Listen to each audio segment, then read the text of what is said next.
National highway જે road છે, આ રોડ ઉપર ઉમણિયાવદર ગામ આવેલું છે.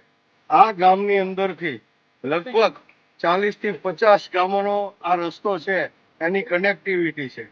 અને ખાસ કરીને નેશનલ હાઈવે ઓથોરિટીએ આ ગામ અને આજુબાજુના 50 ગામના લોકો સાથે, જે પછાત, ગરીબ અને મજૂર અને ખેડૂત વર્ગના લોકો છે, એના સાથે હળાહળ અન્યાય કર્યો છે.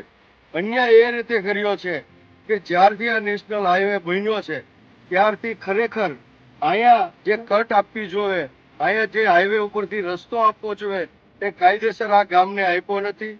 અને જ્યાં રસ્તો આપવાની જરૂર નથી અને જ્યાં ઉદ્યોગો છે, જ્યાં કંપનીઓ છે, ત્યાં નજીકમાં આવા બ્રિજો આપેલા છે. ખરેખર બ્રિજની અહીંયા જરૂર હતી.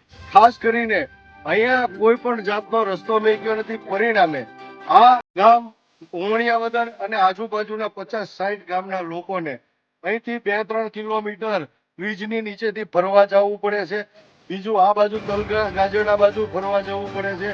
તો આ ગામના અને આજુબાજુના 50 ગામના લોકો આ પ્રશ્નને લઈને ખૂબ જ ત્રાહિમામ છે, ખૂબ જ મુશ્કેલીમાં છે.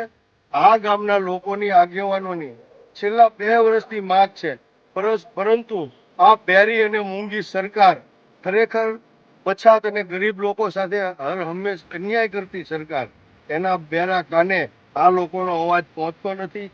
ત્યારે આજે મારે આપના માધ્યમથી આ સરકારને કહેવું છે, નીતિન ગડકરીને કહેવું છે કે ખરેખર આ નેશનલ હાઈવે ઓથોરિટી બિલકુલ વ્યવસ્થામાં, સુવિધામાં અને આયોજનમાં નિષ્ફળ ગઈ છે. અને પોપટિયું જ્ઞાન ધરાવતા એન્જિનિયરો દ્વારા આ નેશનલ હાઈવેની ડિઝાઇન બનાવી હોય એવું લાગી રહ્યું છે. આવનારા દિવસોમાં જો આ ગામના લોકોની, આજુબાજુના 50-60 ગામના લોકોની સમસ્યાનું નિરાકરણ કરવામાં નહીં આવે તો મોટા પાયે આ રોડ ઉપર, નેશનલ હાઈવે ઉપર આંદોલન કરવાની ફરજ પડશે.